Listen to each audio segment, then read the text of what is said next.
My name is Sophia, and at 34 years old, I never expected to be a widow. 3 months ago, I lost David, my husband of 11 years, to a sudden aneurysm. Just days after his funeral, I dragged myself to my nephew Oliver's first birthday party where my sister Victoria dropped a bomb. She announced that Oliver was actually David's son, showing everyone a will, claiming half of my $800,000 house. What she did not know was why I could barely hold back my laughter. If you are watching this from somewhere where family drama hits close to home, take a moment to like and subscribe. Trust me, you will want to hear how I handled what came next. David and I met 12 years ago at a charity auction benefiting children with cancer in Philadelphia. I was volunteering, helping organize the silent auction items when he outbid everyone else for a painting I had been admiring all night. It was a watercolor of the Philadelphia skyline at sunset. Vibrant oranges and purples bleeding into the Delaware River. After winning, he walked straight over to me and handed it over. "I noticed you looking at this all night," he said with a smile that made his green eyes crinkle at the corners. "I think it belongs with you." That was David. Thoughtful, observant, and generous to a fault. I fell hard and fast. We went on our first date the next evening, and it felt like we had known each other our entire lives. He was a corporate attorney, brilliant but humble, the kind of man who remembered the names of waitstaff and asked genuine questions about their lives. 8 months after we met, he proposed on the riverfront with the actual skyline mirroring the painting that brought us together. We bought our Victorian home in Society Hill shortly after our first anniversary. It was a stretch financially at $800,000, but David had just made partner at his firm, and I was building a solid reputation as an interior designer. The house needed work, but it had good bones, high ceilings, and a small garden out back where I envisioned future children playing. Those children never came, not for lack of trying. For years, we charted and planned and hoped. Then came the doctors, the tests, the procedures. 4 rounds of IVF that drained our savings and our spirits. I still remember the last failed attempt, the quiet drive home from the clinic. David reaching across the console to hold my hand, neither of us speaking because we both knew that was the end of that road. "We can still have a beautiful life," David said that night as we sat on our porch swing. "You and me. That is enough." And he meant it. We slowly rebuilt our dreams. We traveled. We poured ourselves into our careers. We renovated the house room by room until it was the showcase home I had always imagined. David supported my business when I decided to launch my own interior design firm. Our life was full, if different than what we had first planned. My younger sister, Victoria, was always in the periphery of our happiness. 4 years younger than me at 30, she had always been the wild child of the family. While I was studying design and building a business, she was bouncing between jobs and relationships. Our parents constantly worried about her, which translated to them making excuses for her behavior and bailing her out of financial troubles repeatedly. Victoria and I had a complicated relationship from childhood. She was undeniably beautiful with the kind of effortless charm that drew people to her. But there was always an undercurrent of competition from her side. If I achieved something, she needed to one-up me. When I started dating David, she suddenly became interested in law students. When we bought our house, she complained for months about her apartment, fishing for our parents to help her upgrade. It was exhausting, but David encouraged me to maintain the relationship. "She is your only sister," he would remind me. "Family is important." 2 years ago, Victoria started dating Jake, a bartender she met while out with friends. He was handsome in a rugged way with tattoos covering his arms and a motorcycle that our parents disapproved of. Their relationship seemed volatile from the outside, with dramatic breakups and passionate reconciliations. Then came the pregnancy announcement at Thanksgiving dinner the year before David died. It was unexpected, to say the least. Victoria had never expressed interest in having children. In fact, she had frequently commented on how my desire for children was giving in to societal expectations. Yet there she was, announcing her pregnancy with theatrical tears and declarations about the miracle of life. I felt the familiar sting of jealousy. After all our struggles, all our heartbreak, Victoria had accidentally achieved what we had desperately wanted. But I pushed those feelings down. I was genuinely happy for her, and I was determined to be the best aunt possible to her child. Oliver was born a healthy 8 pounds 2 ounce baby. I was at the hospital with flowers and a handmade blanket I had spent months knitting. Victoria seemed overwhelmed by motherhood from the start, often calling me in tears about Oliver's colic or her exhaustion. I stepped in as much as I could, sometimes watching Oliver overnight so she could sleep. David was less involved with Oliver than I was. In retrospect, I thought it was because of our own infertility struggles that it might be painful for him to bond with a baby that was not ours. He was always kind when Victoria brought Oliver over, but he maintained a certain distance that I never questioned at the time. Then came that terrible Tuesday morning. David complained of a headache before leaving for work. I suggested he stay home, but he had an important client meeting. "Just a migraine," he insisted, kissing me goodbye. "I will call you after the meeting." That call never came. Instead, I got one from the hospital. By the time I arrived, he was already gone. Brain aneurysm, they said. Nothing could have been done. He was 36 years old. The next days passed in a blur of arrangements and grief. Victoria was strangely absent during most of it, sending text messages claiming Oliver was sick or she could not find a babysitter. When she did appear at the funeral, she stayed briefly, keeping to herself and leaving before the reception. I was too numb with grief to think much of it at the time. 1 week after we laid David to rest, Oliver's first birthday arrived. The last thing I wanted to do was attend a children's birthday party, but family obligations pulled at me. "David would want you to go," my mother insisted during one of her daily check-in calls. "He always said family comes first." So I found myself driving to Victoria's small rental house in Northern Liberties, a wrapped gift on the passenger seat and dark circles under my eyes that no amount of concealer could hide. I had barely slept since David died, spending nights staring at his empty side of the bed, reaching for a warmth that was no longer there. I parked behind a line of cars and took several deep breaths before grabbing the gift and heading inside. No one should have to fake happiness so soon after losing their husband, I thought. But I plastered on a smile and knocked on the door. Victoria's friend, Monica, opened it, her eyes widening slightly at the sight of me. "Oh, Sophia, you made it," she said, her voice oddly strained. She glanced over her shoulder before stepping aside. "Come in. Everyone is in the backyard." The small house was decorated with blue balloons and streamers. A banner reading "Happy First Birthday," Oliver stretched across the living room wall. I noticed a group of people I did not recognize clustered in the kitchen, whispering. They fell silent as I passed, their eyes following me. In the backyard, more guests stood in small groups, plastic cups in hand. I spotted my parents sitting awkwardly at a picnic table, looking uncomfortable. My father stood when he saw me, relief washing over his face. "Sophia," he said, embracing me. "We were not sure you would come." "Of course I came," I replied, setting the gift on the designated table. "Where is the birthday boy?" "With Victoria," my mother said, not quite meeting my eyes. "They should be out soon for the cake." I mingled awkwardly, accepting condolences and deflecting questions about how I was holding up. Everyone seemed on edge, conversations stopping abruptly when I approached. I chalked it up to people not knowing how to act around a newly minted widow. After 30 uncomfortable minutes, Victoria emerged from the house carrying Oliver on her hip. She was wearing a new dress I had never seen before, her hair freshly highlighted. Oliver looked adorable in a little button-up shirt and bow tie, his chubby legs kicking with excitement at all the attention. Victoria barely acknowledged me as she placed Oliver in his high chair. She seemed energized, almost giddy, moving around the yard with an unusual confidence. She tapped a plastic spoon against her cup, calling for everyone's attention.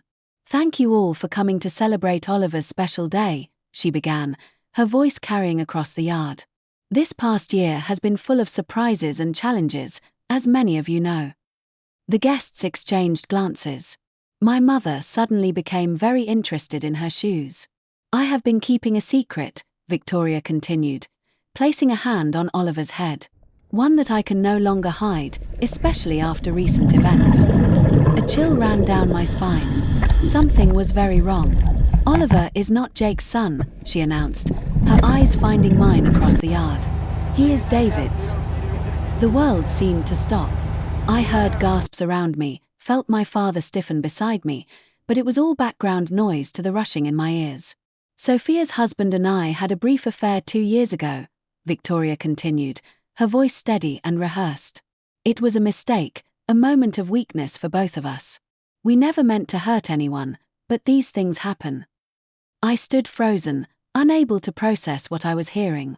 My sister was claiming she had slept with my husband. That her son, the nephew I had lovingly cared for, was actually David's child. It was so absurd that I almost laughed out loud. Victoria was not finished. She reached into her purse and pulled out a folded document. David knew the truth about Oliver. Before he died, he updated his will. She held up the paper. He wanted his son to be provided for. This will states that half of the house David and Sophia owned should go to Oliver as his biological child. Every eye in the yard turned to me. I could see the pity, the morbid curiosity, the discomfort. My parents looked stricken, my father half standing as if unsure whether to intervene. And then, to everyone's surprise, including my own, I felt a smile tugging at my lips. Not a happy smile, but the kind that comes when something is so outrageously false that it becomes almost comical. I pressed my lips together, trying to contain the inappropriate laughter bubbling up inside me. "Oh, I see," I said finally, my voice calm and even. I took a sip of water to buy time, pushing down the urge to laugh in my sister's face. "May I see this will, Victoria?" Her confident expression faltered slightly. She clearly had not expected this reaction. Slowly, she walked over and handed me the document, a typed page with what appeared to be David's signature at the bottom. I scanned it quickly, noting inconsistencies immediately. The formal language was all wrong, nothing like the legal documents I had seen David bring home. And the signature, while similar to David's, was clearly forged. The connecting stroke between the D and A was wrong. The final flourish too pronounced. I carefully folded the paper and handed it back to her. "Thank you for sharing this with me. I think I need to go now." "That is it?" Victoria asked, confusion evident in her voice. "You are not going to say anything else?" "Not right now," I replied calmly, gathering my purse. "This is Oliver's day. We can discuss this privately later." I said goodbye to my shell-shocked parents, promising to call them soon. As I walked to my car, I could hear the murmurs behind me, the party atmosphere completely shattered. Once inside my car, safely out of view, I finally let out the laugh that had been threatening to escape. It started small, then grew until tears were streaming down my face. Not tears of joy, but a strange mix of grief, anger, and incredulous disbelief at my sister's audacity. Because there was something Victoria did not know. Something David and I had never shared with anyone. Something that made her elaborate lie not just hurtful, but impossible. The truth about David and Victoria began 3 years ago, long before Oliver was even conceived. We had invited my sister over for dinner to celebrate her new job at a marketing firm, her longest employment to date. David had prepared his famous chicken parmesan, and we had opened a good bottle of wine. It was a pleasant evening until I excused myself to take a work call from a client having a design emergency. The call took longer than expected, nearly 20 minutes of talking a wealthy client through hanging artwork properly. When I returned to the dining room, the atmosphere had changed. David looked uncomfortable, and Victoria was sitting much closer to him than when I had left, her hand on his arm, laughing at something I had not heard. I thought nothing of it at the time. Victoria had always been affectionate, and the wine had been flowing freely. But later that night, as we were getting ready for bed, David seemed troubled. "There is something I need to tell you," he said, sitting on the edge of our bed, "and I do not want it to cause problems between you and your sister, but I also do not want to keep secrets from you." He explained that while I was on the phone, Victoria had made a pass at him. Nothing dramatic, just inappropriate comments about how lucky I was to have him, followed by a suggestion that he deserved someone who could truly appreciate him. When he had rebuffed her, she laughed it off as a joke, saying I was too sensitive if he thought she was serious. I was hurt but not entirely surprised. Victoria had always pushed boundaries. We decided to let it go as an isolated incident, something caused by wine and her usual competitive nature. But it was not isolated. Over the next few months, Victoria found ways to touch David whenever I was not looking, sent text messages that walked the line between friendly and flirtatious, and once showed up at his office uninvited, asking him to lunch.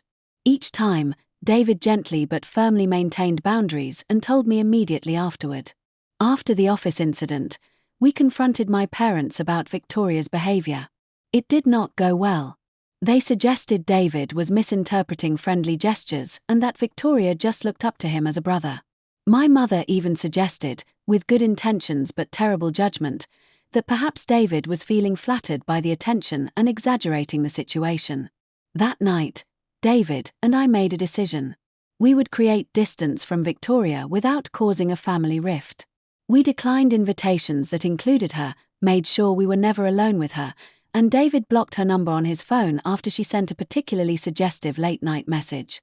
Then came the medical issue that changed everything. David had been experiencing pain for weeks before finally seeing a urologist. The diagnosis was a varicocele, an enlargement of veins within the scrotum requiring surgery. The procedure went well, but there was a complication. The doctor recommended a vasectomy during the same surgery due to the extensive nature of the varicocele and potential for recurrence. It was a difficult decision, especially given our past fertility struggles, but we agreed it was the right choice for David's health. The vasectomy was performed 2 years before Oliver was conceived. We kept this medical information private. Even our parents did not know. After years of invasive questions about our childless status, we had learned to protect our privacy around reproductive issues. The only people who knew were David, myself, and David's doctors. After the surgery, as David was recovering, he made a prediction that seemed paranoid at the time. "Victoria is not done," he said, sitting in our garden with an ice pack discreetly positioned. "I have a feeling she might try something more drastic one day." I laughed it off, but David was serious.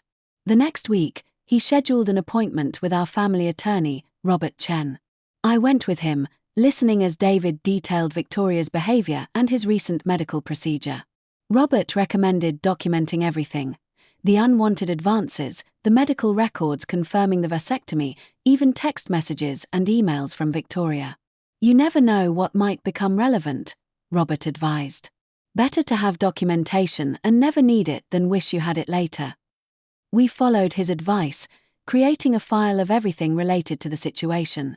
David also updated his will properly through official channels, making sure everything would come to me in the event of his death. Robert kept copies of all documents, and we placed the originals in a safety deposit box at our bank. "Just in case," David had said when we locked the box. "Though I plan to be around to deal with any of Victoria's drama for at least another 50 years. The morning after Oliver's birthday party, I drove straight to the bank. The manager, who had known David and me for years, expressed condolences as he led me to the vault. I sat alone in the small viewing room and opened the box David and I had filled with what he jokingly called our disaster preparation kit. Inside was exactly what I needed: David's legitimate will, notarized and properly executed, leaving everything to me. Medical records detailing his vasectomy 2 years before Oliver's conception, making it biologically impossible for him to be the father. A journal David had kept documenting every inappropriate interaction with Victoria, including dates, times, and exact quotes. Printed copies of text messages she had sent him. A letter from our attorney confirming that he had witnessed David's legitimate will and was available to verify its authenticity. And at the bottom of the box, a sealed envelope with my name written in David's familiar handwriting. With trembling fingers, I opened it and began to read. "My dearest Sophia, if you are reading this, something has happened to me and you have needed to access these documents. I hope it is many years from now when we are old and grey and Victoria's antics are nothing but a distant memory we laugh about. But if not, if the worst has happened and she has tried to hurt you in my absence, please know that I tried to prepare for every possibility. Use these documents to protect yourself. I know how much you value family, how loyal you are to those you love. But you deserve to be protected from those who would take advantage of that beautiful heart of yours. I love you beyond words, beyond time. Whatever happens, know that. David." Tears streamed down my face as I read his words, feeling his love and protection reaching out to me even after death. My practical, thoughtful husband had anticipated this. Not the specific scenario perhaps, but the possibility that Victoria might try to use his death to her advantage. I carefully returned everything to the box except what I needed: copies of the medical records, the legitimate will, and selected journal entries. Then I called Robert Chen and scheduled an appointment for that afternoon. Robert Chen's law office was in a converted brownstone in Center City, Philadelphia, the kind of place that exuded old money and discretion. I had only been there a handful of times with David, but the receptionist recognized me immediately, her expression softening with sympathy. "Mrs. Martinez," she said, standing to greet me. "Mr. Chen is expecting you. Please accept my condolences for your loss." Robert was in his 60s with silver hair and reading glasses perched on the end of his nose. He had been David's mentor when David first joined the firm, and they had maintained a close friendship even after David moved to a different practice. He stood when I entered, coming around his desk to embrace me briefly. "Sophia," he said, gesturing for me to sit. I was devastated to hear about David. He was one of the good ones. He was, I agreed, my voice catching slightly, and it seems he was also right about preparing for the worst with my sister. I explained what had happened at the birthday party, showing him the forged will Victoria had presented. Robert examined it, his expression growing increasingly concerned. "This is amateurish forgery," he said finally. "The language is all wrong, and the signature, while similar, would never stand up to expert analysis. But the fact that she created this at all is deeply troubling."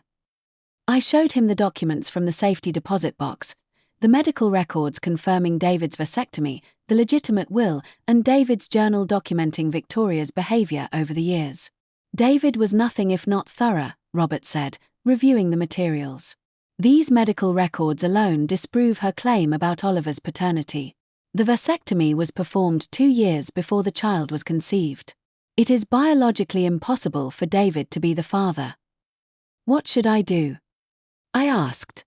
"I do not want to humiliate her publicly, but I cannot let her take half of our home based on a lie." Robert leaned back in his chair, considering. "First, we need more information. I recommend hiring a private investigator to look into Victoria's current situation. There is likely a motivation beyond simple cruelty here. People rarely attempt fraud of this nature without financial pressure."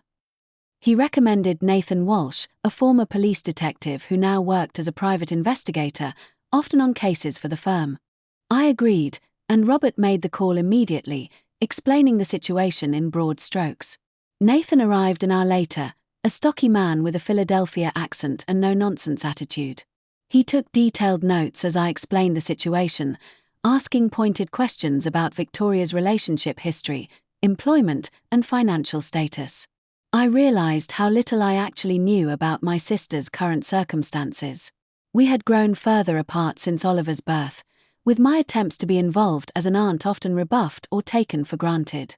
"I will need a few days," Nathan said when I had finished. "My preliminary focus will be on her financial situation and relationship with the child's actual father. Is there anything else you can tell me about him?" I shared what little I knew about Jake, the bartender Victoria had been dating when she became pregnant. I had only met him a handful of times, and he had seemed uninterested in family gatherings. "Last I heard, they were still together, but she rarely mentions him anymore," I said. "He was not at the party yesterday," which I thought was strange for the father of the birthday boy. Nathan nodded, making another note. "That is a good starting point. I will be in touch soon." 3 days later, Nathan called requesting a meeting at Robert's office. When I arrived, both men were reviewing documents spread across the conference table. "Mrs. Martinez," Nathan began once we were seated, "I have uncovered some concerning information about your sister's situation." According to his investigation, Victoria was in dire financial straits. She had accumulated over $75,000 in debt spread across credit cards, personal loans, and medical bills for Oliver, who had needed surgery for a heart defect shortly after birth. Her credit score was abysmal, and she had been rejected for 3 additional loans in the past month alone. She is also facing eviction, Nathan continued, sliding a document across the table. This is a copy of the notice her landlord filed last week. She has until the end of the month to pay 4 months of back rent or vacate the property. As for Jake, he had apparently abandoned Victoria and Oliver shortly after the birth, moving to Pittsburgh with a new girlfriend. He was paying minimal child support, barely $200 a month, and even that irregularly. I also found these, Nathan said, producing printouts of text messages. She has been telling friends about her plans to claim part of your house for weeks. The messages were between her and a friend named Monica.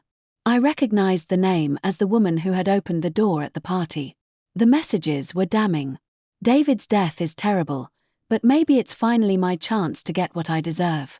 That house is worth at least $800,000 now.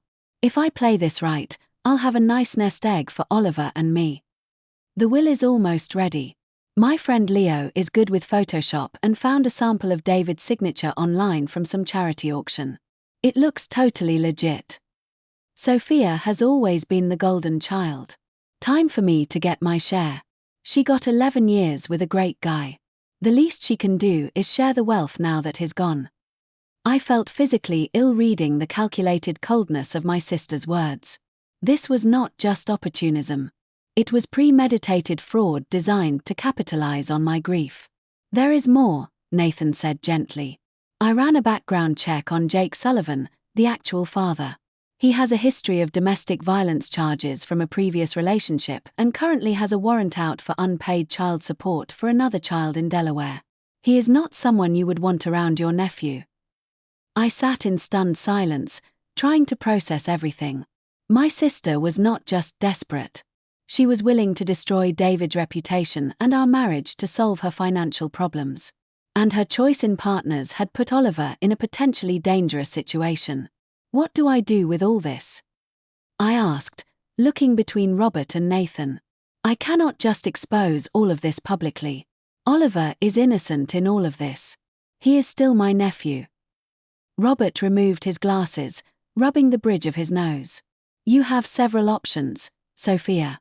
We could file charges against Victoria for attempted fraud and forgery. That would likely result in criminal penalties for her, possibly even jail time given the amount of money involved. Or, he continued, seeing my distress, we could handle this privately. Confront her with the evidence, require her to retract her claims, and potentially work out an arrangement that protects both you and the child. I left the meeting with a heavy heart and a folder full of evidence. That evening, I called my therapist, Dr. Rebecca Torres, whom I had been seeing since David's death, and scheduled an emergency session. In her calm, plant-filled office, I unloaded the entire situation. I am so angry I can barely see straight, I admitted. But Oliver is just a baby. None of this is his fault. And despite everything, Victoria is still my sister. Dr.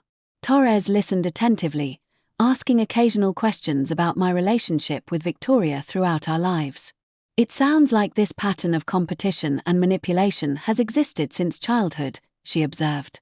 The current situation is an escalation, not an anomaly. What would you do? I asked desperately.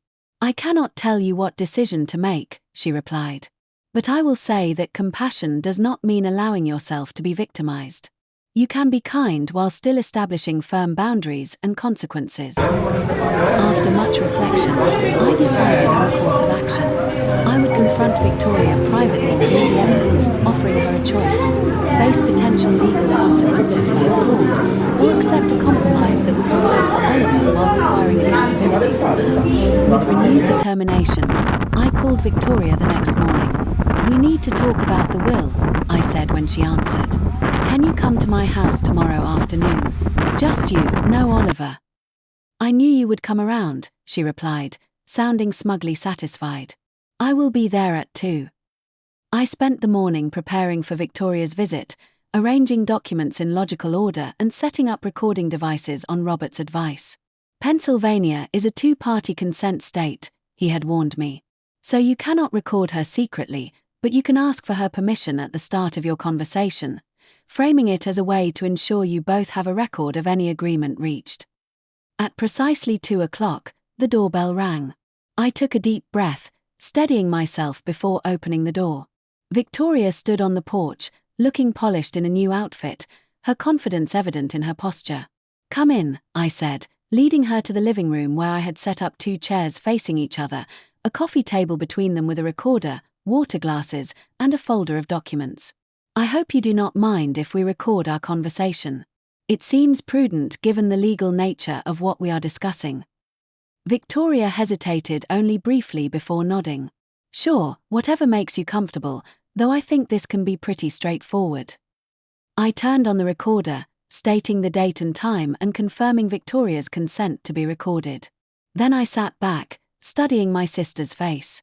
"Before we discuss the will, I would like to understand exactly what you are claiming happened between you and David."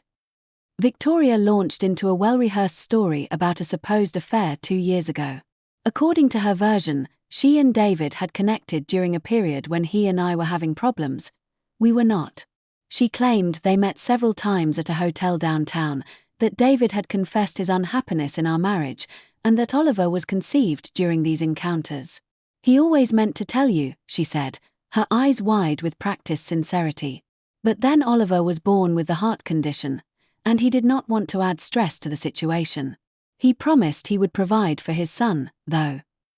I listened without interrupting, noting the inconsistencies in her timeline and the details that contradicted what I knew about David's schedule during that period. When she finished, I began asking questions. "Which hotel did you meet at?" I asked. "The Ritz-Carlton," she replied quickly. "And what room do you remember?" She faltered slightly. "It was on a high floor. I do not recall the exact number." "What days of the week did you usually meet?" "Tuesdays, sometimes Thursdays." "When he told you he was working late?" I continued with increasingly specific questions. "What did David typically order from room service? What side of the bed did he prefer? Did he shower before or after?" Details that only someone who had actually been intimate with David would know. Victoria grew increasingly flustered, her answers becoming vague or contradictory. "Why does any of this matter?" she finally snapped. "The point is that Oliver is David's son, and the will proves David wanted to provide for him."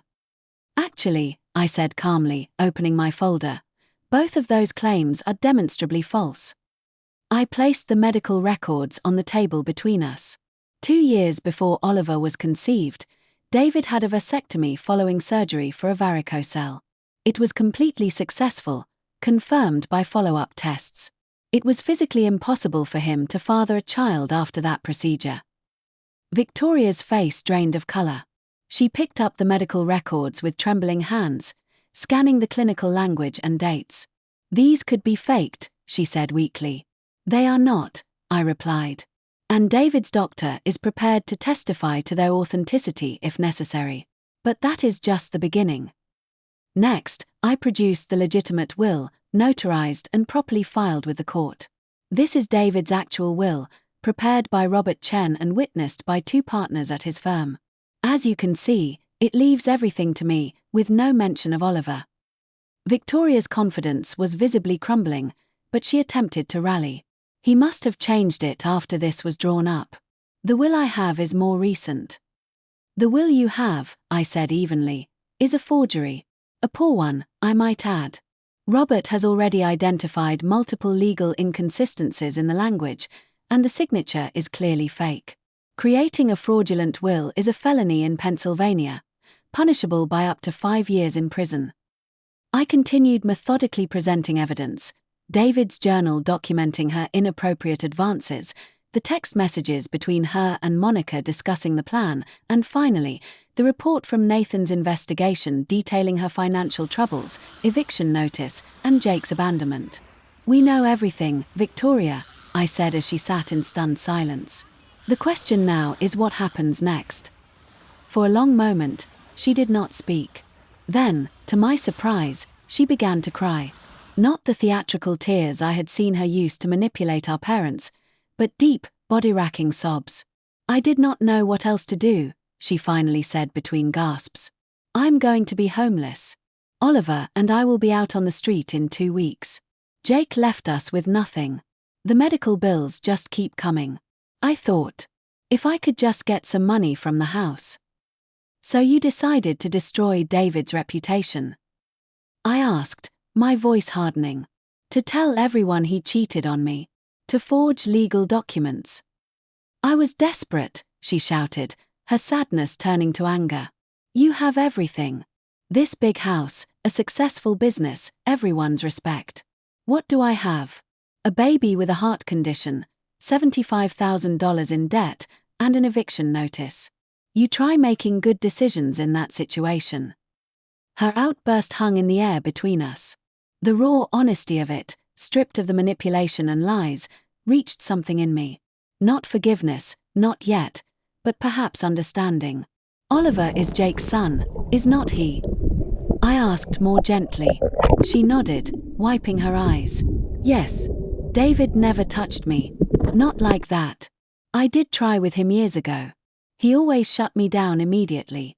He was annoyingly loyal to you. And the will? My friend Leo helped me create it.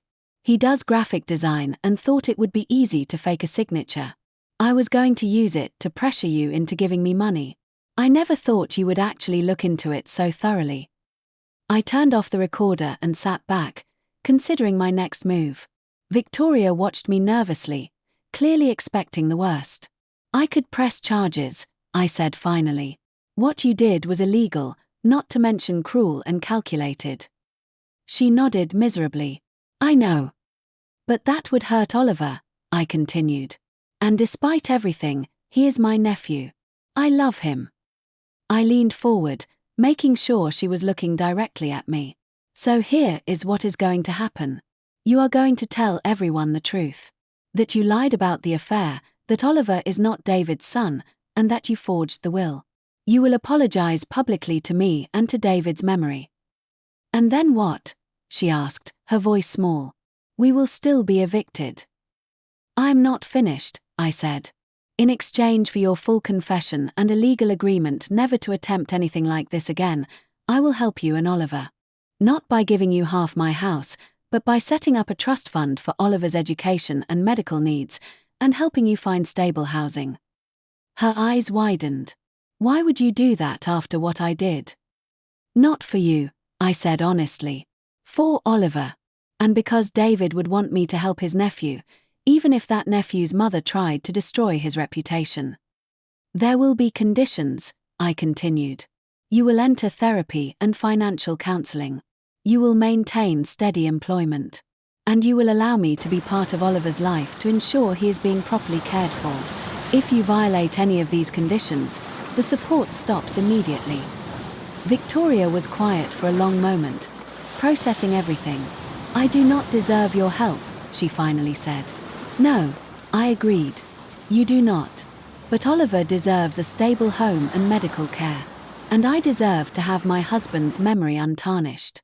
This solution gives us both what we need. After further discussion of the details, Victoria agreed to my terms. We would meet with Robert the next day to formalize the agreement, and she would make her public confession at a family dinner the following weekend. As I showed her out, she paused at the door. I really am sorry, Sophia. I have been jealous of you my whole life. Everything always seemed to come so easily to you. Nothing about my life has been easy, I replied. You just never bothered to look past the surface. Maybe it is time you started. The family dinner I arranged for Saturday evening was tense from the start. My parents arrived early, my mother bringing her signature lasagna as a peace offering. I do not know what this is about, she said as she set the dish on my counter, but Victoria has been calling us in tears, saying you are forcing her to come to some sort of family meeting. Just wait until everyone is here, I replied, pouring her a glass of wine. This needs to be addressed once, with everyone present. By 7 o'clock, we were all seated around my dining room table. My parents, Victoria, without Oliver, who was with a babysitter, and me. Robert had advised me to record this conversation as well, and a small recorder sat in the center of the table. Thank you all for coming, I began after explaining the recording. I have asked Victoria to share some important information with you. Victoria. My sister looked pale and uncomfortable, her usual confidence nowhere to be seen. She stared down at her plate as she spoke. I lied about Oliver being David's son, she said, her voice barely above a whisper. David and I never had an affair. Oliver is Jake's child, and I forged the will I showed at the birthday party. My parents stared at her in shock. But why would you do such a thing? My father demanded. Do you have any idea what that claim did to your sister, to David's reputation? Victoria explained her desperate financial situation, her voice gaining strength as she detailed the mounting debts, Jake's abandonment, and the eviction notice. As she spoke, I could see my mother's expression shifting from shock to sympathy. Oh, honey, she said when Victoria finished. Why did not you just come to us for help? You did not need to make up such terrible lies. Would you have given me $400,000? Victoria asked bluntly. Because that is what I would have gotten if my plan had worked. Half the value of Sophia's house. Of course we could not give you that kind of money, my father said. But we could have helped with the rent, at least temporarily. Instead, you chose to try to defraud your own sister while she was grieving her husband. I know it was wrong, Victoria admitted. Sophia has already made that abundantly clear. She has the evidence to press charges against me if she wanted to. My mother turned to me in alarm. You would not do that to your own sister, would you, Sophia? I felt a flash of frustration at her immediate defense of Victoria, even now. I could, I said firmly. What she did was not just immoral, but illegal. Forgery and fraud are felonies. But she is family, my mother insisted. And she has Oliver to think about. I'm family too, I replied, my voice rising slightly. Your daughter too, the one who just lost her husband and then had to defend his memory against false accusations of infidelity. Where was your concern for me in all this? My father looked uncomfortable, shifting in his seat. Of course we care about you, Sophia. But Victoria has always needed more help, more guidance. And whose fault is that? I asked. You have been bailing her out of her poor decisions her entire life. Maybe if you had let her face consequences occasionally, she would not have escalated to criminal behavior. My mother gasped.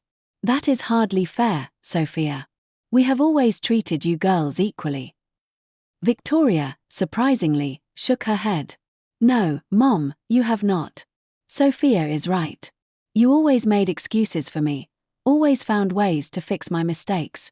It did not help me. It just made me think I could do whatever I wanted without consequences. My parents looked stunned at this admission. For perhaps the first time, Victoria was taking responsibility rather than deflecting blame. So what happens now? My father asked, looking between us. Is Victoria going to jail? No, I said. I have decided not to press charges, under certain conditions. I outlined the agreement Victoria and I had reached with Robert's help, the trust fund for Oliver, the therapy and financial counseling requirements, and the stable employment condition. That is very generous, my father said, looking relieved. Especially after what she did.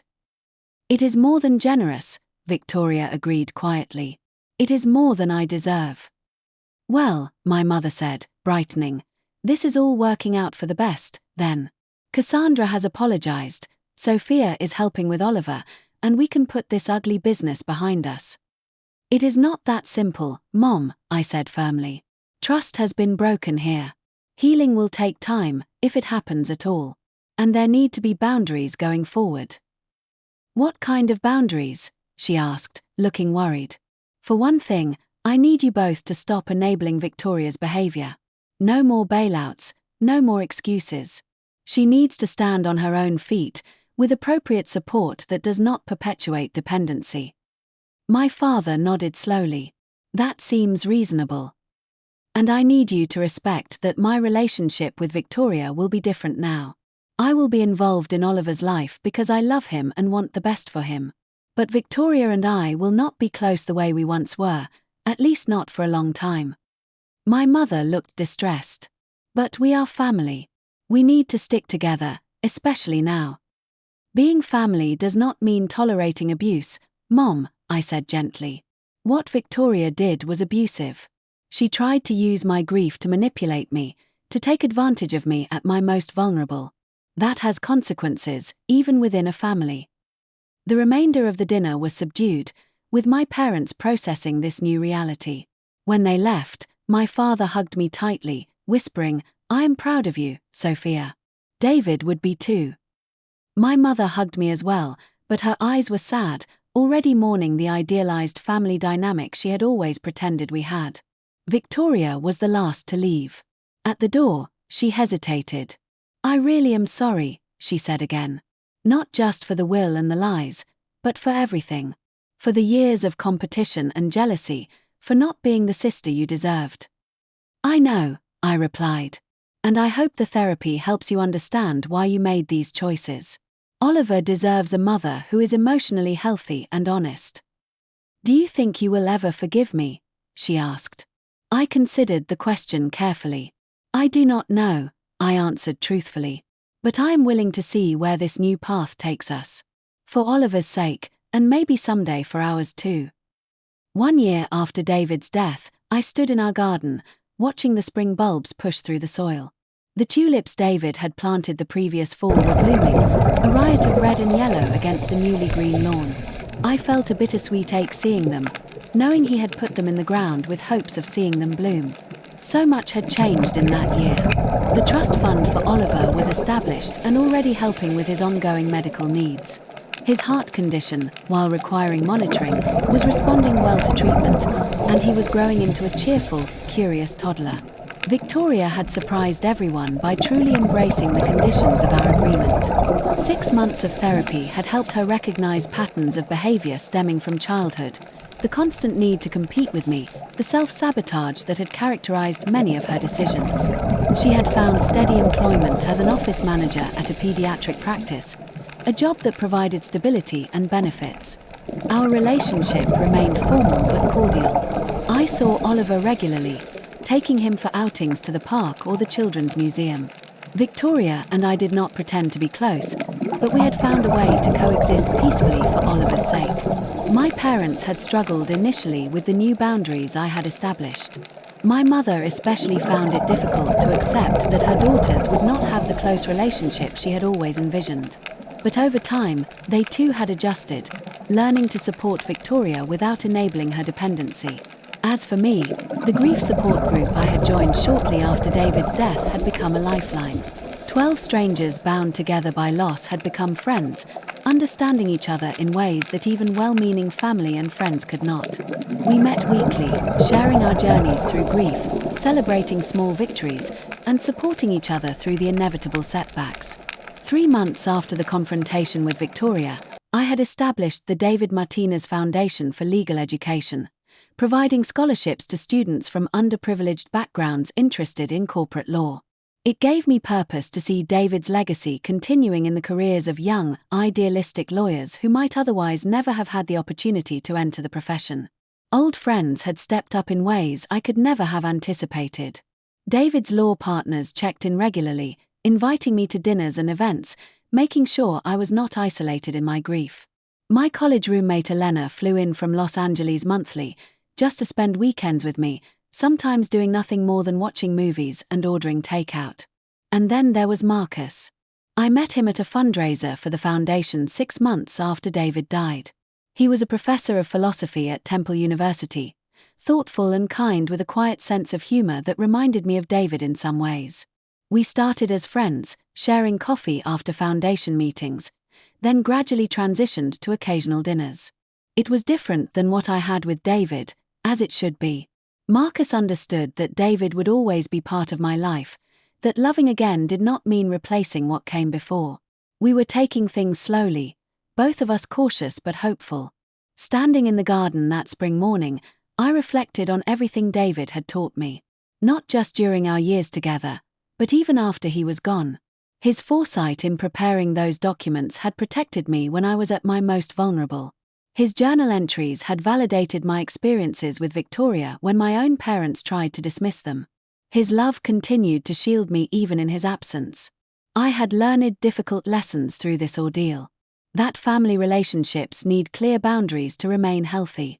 That documentation is not just a legal precaution, but sometimes an emotional necessity. That forgiveness does not have to mean forgetting or allowing harmful patterns to continue. That sometimes the people we expect to protect us are the ones we need protection from.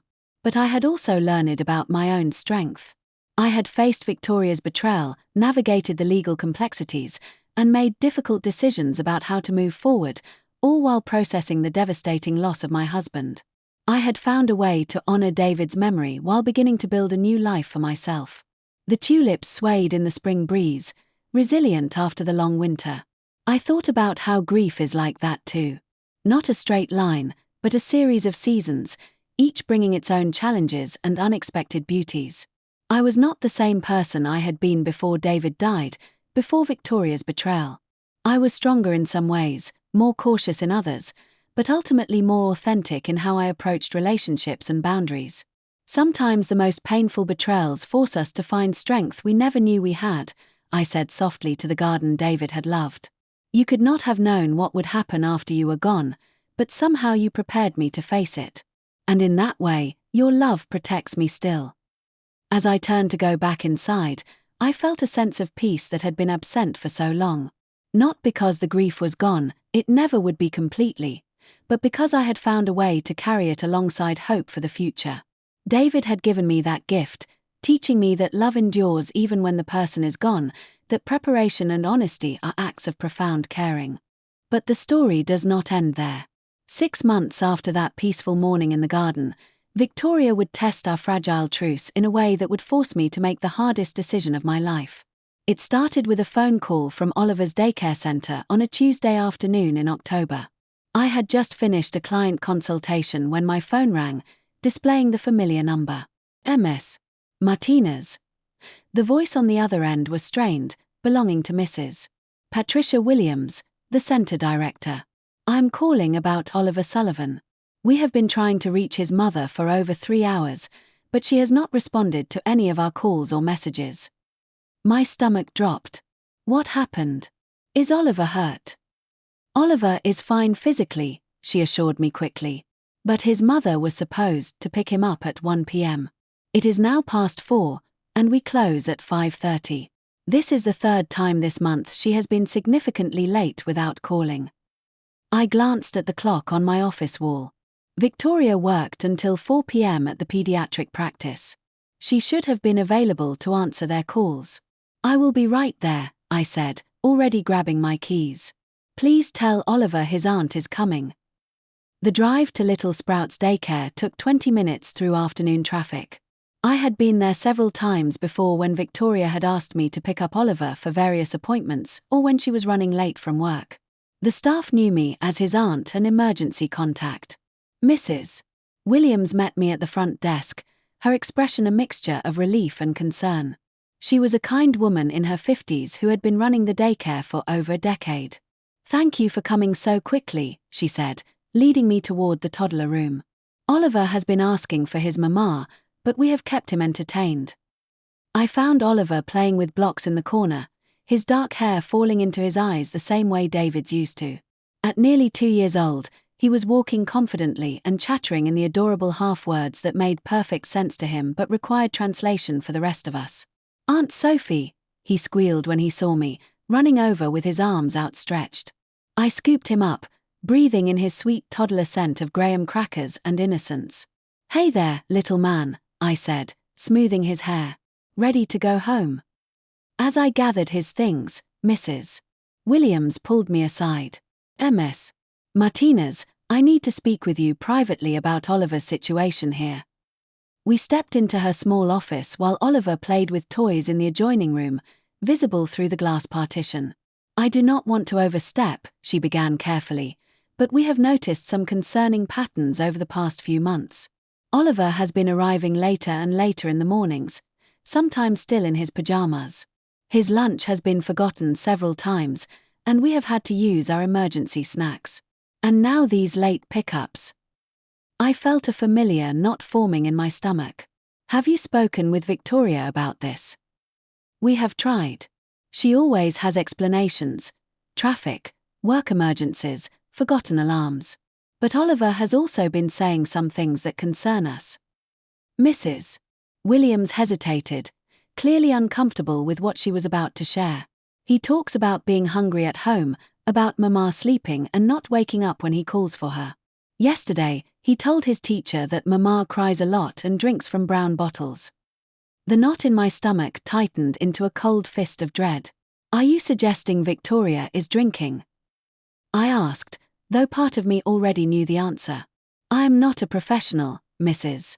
Williams said gently. But I have seen the signs before.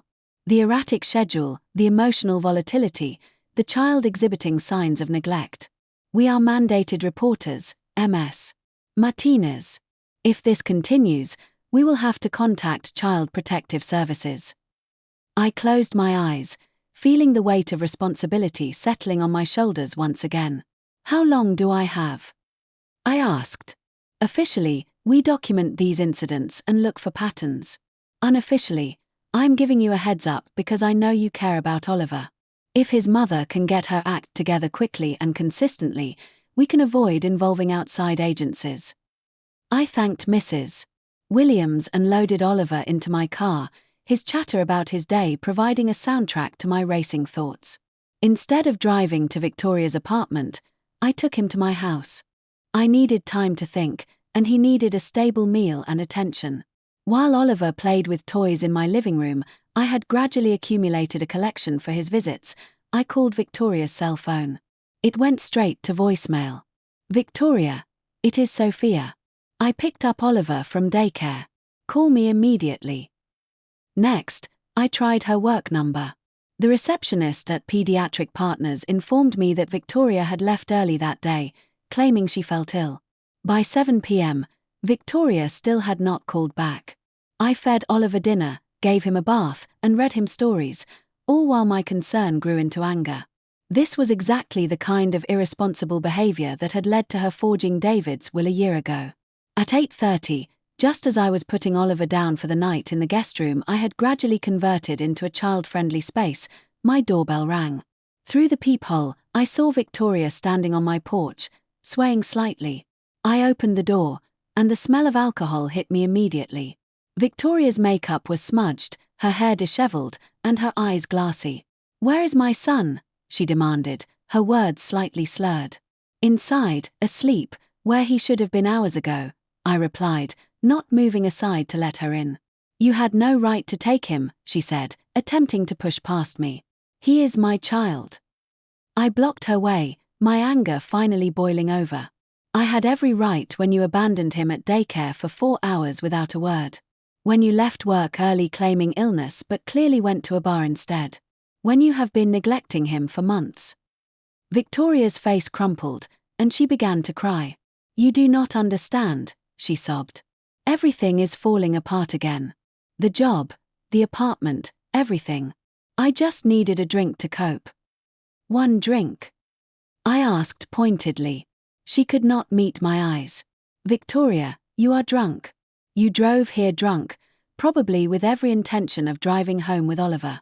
Do you realize what could have happened?" "Nothing happened," she said defensively, but her voice lacked conviction. "This time," I replied. "What about next time? What about when Oliver gets hurt because you are too intoxicated to watch him properly?" I made a decision that felt both necessary and heartbreaking. "You are not taking him home tonight. Oliver stays here. Tomorrow, when you are sober, we will discuss what needs to happen next." Victoria's tears turned to rage. "You cannot keep my son from me. I will call the police." "Please do," I said calmly.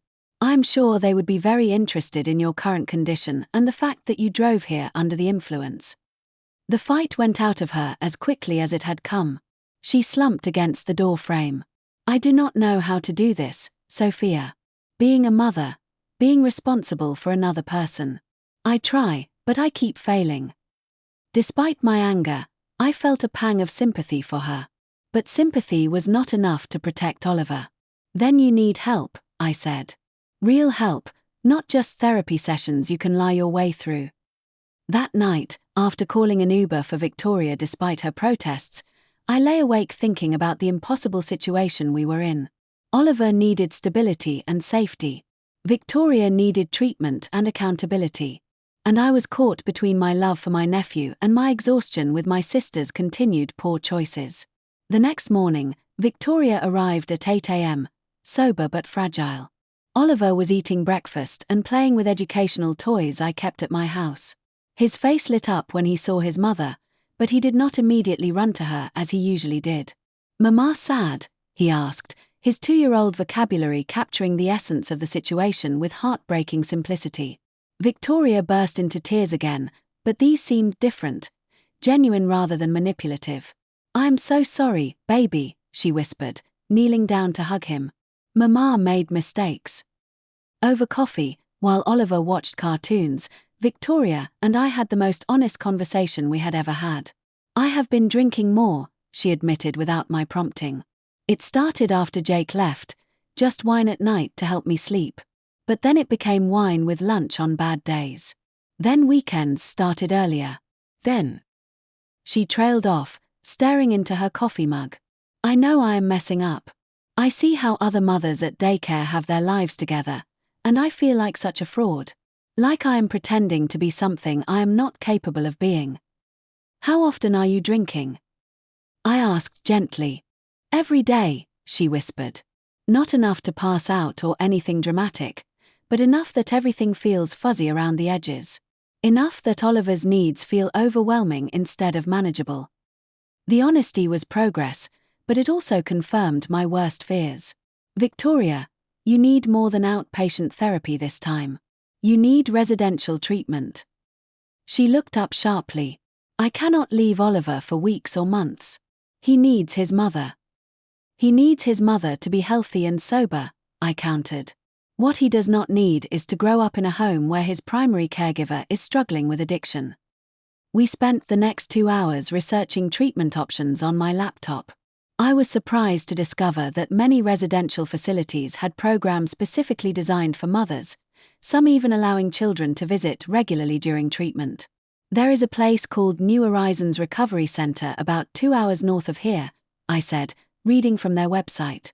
"They have a 30-day intensive program followed by outpatient support. They specifically work with parents and help with childcare arrangements during treatment." Victoria was quiet for a long time, watching Oliver build towers with blocks and knock them down with delighted giggles. "What would happen to Oliver while I am gone?" she asked finally. "He would stay with me," I said without hesitation. "I would take care of him, make sure he knows where you are and that you are getting better so you can be the mother he deserves." "You would do that? After everything I have put you through?" "For Oliver, yes. And because despite everything, I still hope you can become the person you are capable of being." Victoria made the call to New Horizons that afternoon. They had an opening in their next cohort, starting the following Monday. It would mean Oliver staying with me for at least a month, possibly longer depending on her progress. That weekend, we prepared Oliver for his mother's temporary absence as gently as possible. At 2 years old, he could not fully understand addiction or treatment, but he could understand that Mama needed to go to a special place to feel better, and that he would stay with Aunt Sophie who loved him very much. Sunday night, as Victoria packed her bag for treatment, she sat on my couch holding Oliver, both of them crying. "I love you so much," she whispered into his hair. "Mama is going to get better, okay? I promise." Watching them, I felt a complex mixture of hope and heartbreak. This was not how any of us had imagined our lives unfolding, but perhaps it was what we all needed to find our way to something healthier. The next morning, I drove Victoria to New Horizons Recovery Center. The facility was located on a peaceful campus surrounded by trees, with buildings that looked more like a college dormitory than a medical facility. "Call me every few days if they allow it," I said as we sat in the parking lot. "I will send you pictures and videos of Oliver constantly." "Sophia," she said, not getting out of the car yet, "I know I do not deserve this kindness from you. I know I have hurt you in ways that should be unforgivable." "You are right," I agreed. "You do not deserve it, and some of what you have done is unforgivable. But Oliver deserves an aunt who will do whatever it takes to help his mother become healthy." Victoria nodded, tears streaming down her face. "I'm going to do this right this time. Not just for Oliver, but for me too. I'm tired of being the person who ruins everything." After Victoria checked in and I had spoken with her treatment coordinator about visiting schedules and communication protocols, I drove home to start a new chapter of temporary single parenthood. That first week was an adjustment for both Oliver and me. He asked for his mama constantly, especially at bedtime, but gradually settled into the routine I established. I worked from home when possible and arranged for a babysitter during client meetings. My parents were supportive but worried about the additional burden on me. My mother, in particular, seemed to struggle with the reality that her youngest daughter was in treatment for addiction. "Maybe she just needs to try harder," she said during one of our conversations. "Addiction is so dramatic. Victoria has always been prone to drama." "Mom," I said patiently, "addiction is a medical condition, not a character flaw or a dramatic choice. Victoria is sick, and she is getting help." It took time, but gradually my parents began to understand that supporting Victoria meant accepting the reality of her addiction rather than minimizing it. 2 weeks into Victoria's treatment, I received a call from her counselor, Dr. Amanda Rodriguez. MS. Martinez, I wanted to update you on Victoria's progress and discuss some things that have come up in her therapy sessions. Dr. Rodriguez explained that Victoria was doing well in the structured environment but had revealed some concerning information about her past that affected Oliver's safety. She has disclosed that Jake, Oliver's father, has been calling her recently, demanding to see his son. Apparently, he has been threatening to take legal action to gain custody if she does not comply. My blood ran cold. Based on Nathan's background check a year ago, Jake was not someone who should be anywhere near Oliver. She also revealed that she has been giving Jake our address, your address now, where Oliver is staying. He has driven by several times, and she believes he may try to approach the house directly. That evening, I installed additional security cameras and contacted Robert Chen about filing for temporary guardianship of Oliver while Victoria was in treatment. The legal process was complex, but Robert assured me that given Victoria's current situation and her voluntary participation in treatment, it would likely be approved. The next day, as if summoned by our conversation, Jake appeared on my doorstep. I was working in my home office while Oliver napped when the doorbell rang. Through the security camera, I saw a man I recognized from old photos. Tall, heavily tattooed, with an aggressive posture that immediately put me on alert. I did not answer the door, instead calling 911 and Robert Chen simultaneously. Jake banged on the door and shouted for several minutes before apparently giving up and leaving. MS. Martinez, this is Officer Jennifer Park with Philadelphia Police, the responding officer said when she arrived 20 minutes later. We have had previous reports about this individual. He has a history of domestic violence and currently has outstanding warrants in 2 counties. Officer Park recommended filing a restraining order and provided me with information about home security resources. She also assured me that they would increase patrols in my neighborhood for the next few weeks. That night, after Oliver was asleep, I called Victoria at the treatment center. She was allowed 1 supervised phone call per day, and hearing about Jake's visit made her break down completely. "I never told him where you lived," she sobbed through the phone. "He must have followed me before I went into treatment. Oh God, Sophia, what if he tries to take Oliver?" "He will not get near Oliver," I promised, though I felt less confident than I sounded. "I have already started the legal process to formalize my guardianship while you are in treatment. Do whatever you need to do," she said quickly. "I trust you completely. Oliver is safer with you than he has ever been with me." The restraining order was approved within 48 hours, but Jake violated it within a week. This time, I was not home when he arrived. My babysitter, a responsible college student named Emma, had the presence of mind to lock all the doors and call the police immediately when she saw him trying to look through the windows. Jake was arrested and, due to his outstanding warrants, was held without bail pending trial on multiple charges. The immediate threat was eliminated, but the experience had shaken everyone involved. 3 weeks into Victoria's treatment, I was allowed to bring Oliver for a supervised visit. The reunion was emotional for both of them, but I was encouraged by how different Victoria seemed. She was clear-eyed and present in a way I had not seen in months. "He looks happy," she observed, watching Oliver play with toys in the visiting room. "Healthy and happy and secure." "He misses you," I said truthfully, "but he is adjusting well." "I can see that," Victoria replied, not with resentment but with genuine gratitude. "You have given him stability that I could not." During that visit, Victoria met with Dr. Rodriguez and me to discuss long-term plans. Her treatment would extend to a 90-day program followed by at least 6 months of intensive outpatient support. "Victoria has made remarkable progress," Dr. Rodriguez explained, "but addiction recovery is a lifelong process. The longer she can focus on treatment without the immediate stress of single parenthood, the better her chances for long-term sobriety." We developed a graduated plan where Oliver would continue living with me during Victoria's outpatient phase, with increasing visitation and shared custody as she demonstrated sustained sobriety and stability. "I know this is asking a lot of you," Victoria said during one of our conversations. "You did not sign up to be a mother, especially not under these circumstances." "No," I agreed, "I did not. But life rarely goes according to plan. Oliver needs stability, and you need time to heal. This is what we can do right now." 6 months later, Victoria graduated from her outpatient program and moved into a sober living facility specifically designed for mothers working to regain custody of their children. Oliver began spending weekends with her in the supervised environment, gradually building their relationship while she continued her recovery work. During this time, I had grown to love Oliver in ways that both fulfilled and complicated my life. He called me Aunt Mama, a title that perfectly captured our unique relationship.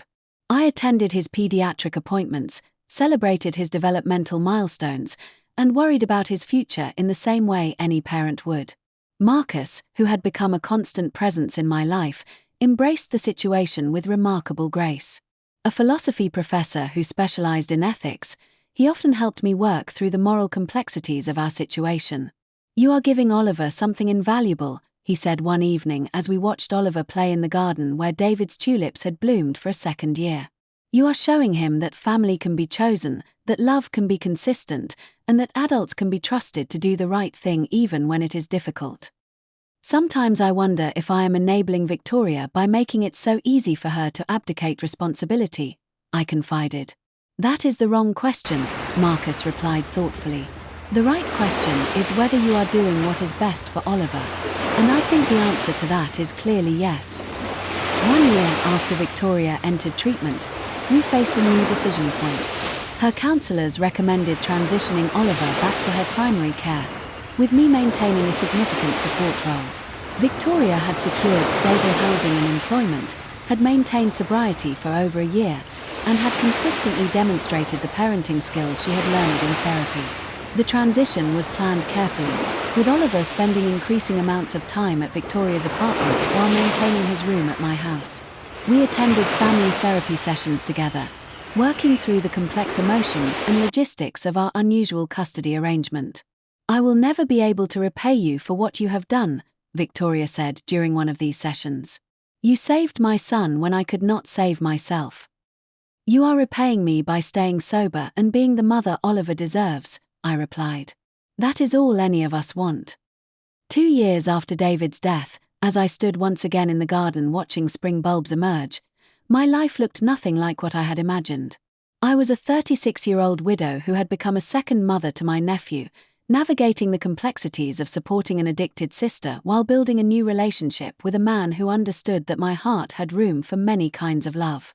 Oliver, now 3.5, spent 3 nights a week with Victoria and 4 with me, an arrangement that worked for all of us.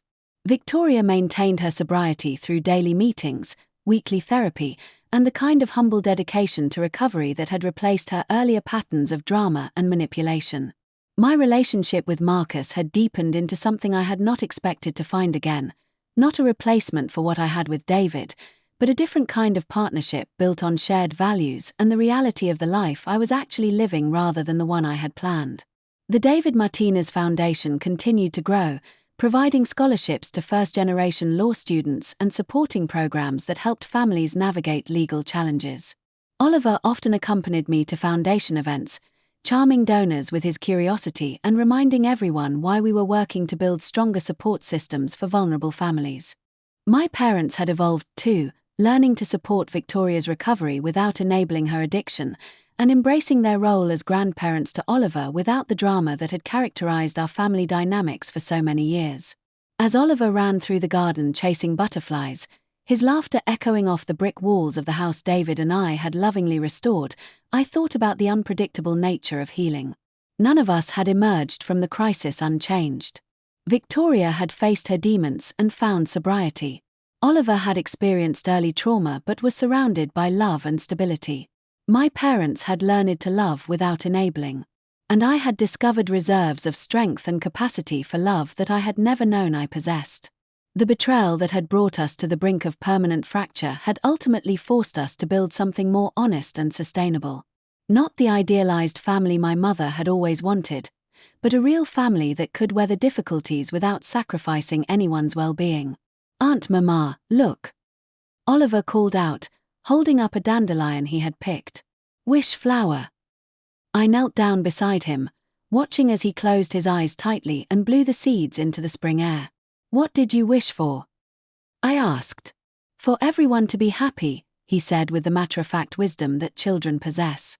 Looking at this bright, resilient child who had taught me so much about the meaning of family, I realized that his wish was already coming true, not in the way any of us had originally imagined, but in the way that mattered most. If there is one thing I would share with anyone facing betrayal within their family, it is this: protect yourself with both documentation and boundaries, but also remain open to the possibility that people can change when they face real consequences and receive proper support. The people who truly love you will respect those boundaries and do the work necessary to rebuild trust. And sometimes, the most painful betrayals force us to find strength we never knew we had and to create families that are built on choice and commitment rather than just blood relations. Have you ever had to establish difficult boundaries with family members? How did you navigate those painful conversations while still leaving room for healing and growth? Share your experiences in the comments below, and do not forget to like and subscribe if this story resonated with you. Your support helps me continue sharing these difficult but important life lessons. Thank you for listening, and remember that healing is not linear, but it is always possible when we combine love with accountability.